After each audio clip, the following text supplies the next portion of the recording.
Moving Forward, sponsored by MPW Mocklink TV and Mocklink Internet, online at mpw.org. Each weekday morning, our local talk segment brings you the people who are helping move our community forward. Let's start the show. Good morning, AM 860 FM 95.1 KWPC. I'm Jordan Davis. Thanks for joining us this morning here for Moving Forward. Once again, as always, brought to you by Muscatine Power and Water. Experience the best value in entertainment and connectivity with Mocklink Internet and TV from MP&W. New subscribers save big on TV or internet. Even more when you take both. Learn more at mpw.org. I actually found out I might be receiving fiber here before too long, and I'm pretty dang excited about it. If you're excited about it too, reach out to MP&W at mpw.org, and you can find out about whether or not you're going to be able to have fiber and how soon too. So that's really exciting, but we're excited here for Moving Forward this morning. I'm joined by the head coach of the girls varsity basketball team, Susan Orvis. How are you this morning, Coach? I'm doing well. Thanks for having me this morning. We are very excited, as always, to have you in because it's a pleasure to get to speak with the coaches because, you know, sports are crucial and key for a lot of students. You know, it's a big deal for not just the students, but for the parents of the students too, and just for the community as a whole. So getting to speak with you to talk a little bit about your team and where you guys are at, where you're looking to be by, the next couple of games and the start of the season. And we just were talking that you guys are going to have a break coming up, for school getting out. How long is the break for Muscatine? Yeah, the break will start, I believe, I think the last day of school is 2021 there that Friday, and then they'll pick up after the new year. We'll take a break probably 22 to 26, just off from basketball to give the kids time with the holiday and their families, and then we'll pick up. But it is an opportunity for us to kind of get back to the drawing board and kind of reevaluate kind of midway through where we are and what we need to do for the back half of the year. Excellent. So where do you think you are right now? So where are we for the season? 1-6, right? We're 1-6. We're Okay. 7 games in. I think we've seen a lot of growth. Obviously, we'd like to have a few more wins on the board, but at the same time, what we're seeing from the kids in practice, they're working right. We're really encouraged with the growth and development.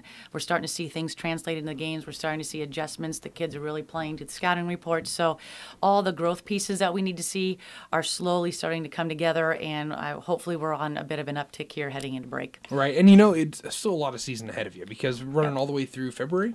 Yeah. So you got a lot of games ahead, and it's just going to be, especially you've said you've got a young team too, so you've got a lot of sophomores, right? Is it majority sophomores? We do. As a program, we have 32 kids out over 3 teams that we play: freshman, JV, and varsity ball, of course. And of those 32, 5 are juniors and seniors for us, and they are tremendous leaders for us. But knowing that as coaches too, the majority of our population is 15, 16 years old and sophomores, and this is some of their first dose of varsity action, having bigger roles at that level, and I think we're watching them kind of acclimate and grow through some of those roles. So. Absolutely, and we've been at the last 2 home games that we were able to make it to. I think not last week, but the week before last, and then this week we were there. This week's game was close, real close. You guys, they had a little bit of a lead the entire game, but it was so close, and you brought it. There was just that little margin, right? Especially the end there, where it was just that I don't even remember. It was like 45-42 or something like that. Real close to the end. That was a tight game, and it was a lot of fun to watch, though. That's for sure. Yeah, I think you're seeing some progress there. Obviously, Davenport North came in. They have a good team. They have a couple tough matchups for us, but I thought we handled it pretty well. We had that out of bounds possession. I think we were down 5, and we executed the play we want, got the touch we wanted, and we just couldn't finish off that play, and it got away from us at the end. But to be competitive in that scenario, and really, I think too, we had to make up a couple margins that our kids kept fighting, hanging around, and gave themselves a chance to win at the end.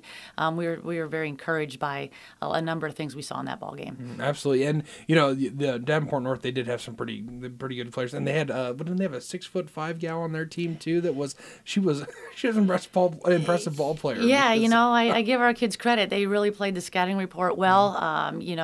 They've got a couple kids returning from some pretty good teams, and we don't have 6'5" to match 6'5", but at the same time they did the things team-wise we needed to do, and then the kids that had to match up on her really did a nice job, and I don't think she impacted the game like she could with that kind of advantage and the size. Absolutely, yeah, you guys definitely played well to that little bit of advantage that they had. So that's excellent. So what what's coming up? So you've got 2 more games this week, and then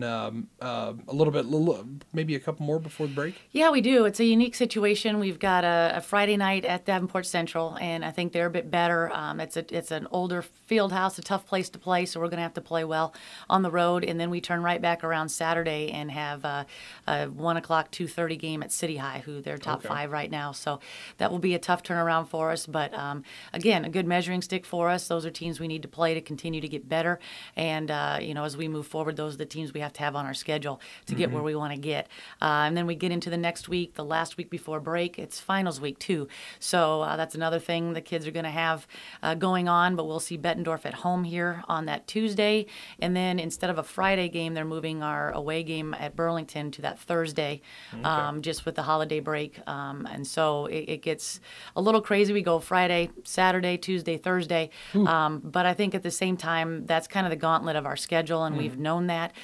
So I think it will settle for this group, and hopefully as we're playing better too. Absolutely. And it's very clear that you guys are playing better. And you got to think about it, I suppose, in this way. For some folks, they look at this season and we see 1-6. Well, that's right now playing with some sophomores that are just coming up. They were freshmen last year, fresh out of grade school or out of middle school, coming up and playing. So it's not just about this year; it's about the next couple of years too, because they're getting all of this experience right now and they're playing well. Yeah. And what are they going to look like when they're sophomores or juniors and seniors? Well, that's I think be cool. When you take that big picture view, I mean we plan 2 ways. We plan for the short term and the now, and then obviously we have to project for the long term, and that's things that we're going to see, and certainly down the road we're excited about that.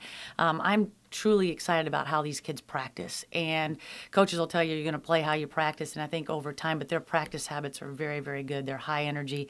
Our practices are becoming just better pace, better tempo, more physical play, which is what they're adapting to at the varsity level. So as I start to see that environment continue to improve and evolve, I'm really encouraged about where this group will go this year, and then moving forward to see those younger kids too start to embrace it in the practice setting.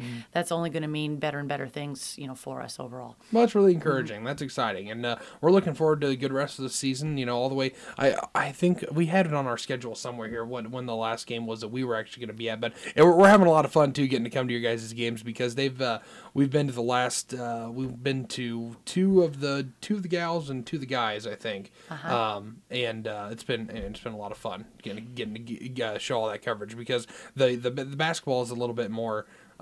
It's a little bit different. We did a little bit with football, and it was fun. It was exciting, but man, it was tough. And basketball makes it fun and a little bit easier to cover, because it's a nice little tight space where we can just move back and forth. Yeah, it's fun. And I'll tell you, the one thing and my favorite part about coaching here in Muscatine is just the community and the support. And Absolutely. It seems like I don't get to look up in the stands very much during game day, during the game, but coming in and out and talking to people, there's just so many familiar faces and positive support for these kids, and it's just that's been a constant for a constant for 10 years that I've been here.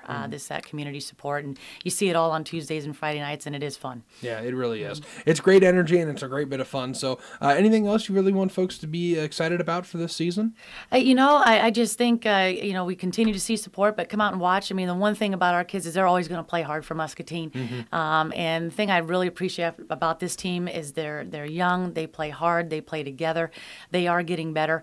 And, there's just a good vibe around our program right now. So hopefully we'll start to see that translate in results. But, again, we're just excited about this group. But, again, we just appreciate everybody's support, too, and to have an opportunity to thank everybody around our program that provides that support is a good opportunity for us and me today, too. So. Excellent. Well, we certainly want to say thank you to you, too, for all the time and effort you put into the gals here in Muscatine. This is awesome. Well, thank you. Thank you so much, Coach, for stopping in and joining us here this morning for Moving Forward. It's been a pleasure to have you on. All right. Thanks for having us. I'm Jordan Davis. This has been Moving Forward, brought to you by Muscatine Power and Water. Mocklink Internet and TV are the best value in entertainment and connectivity, and getting better with world-class fiber. Subscribe now and you'll get fiber when it comes to your neighborhood. Learn more at mpw.org. Again, I'm Jordan Davis. Thanks for joining us here for the voiceofmuscatine.com.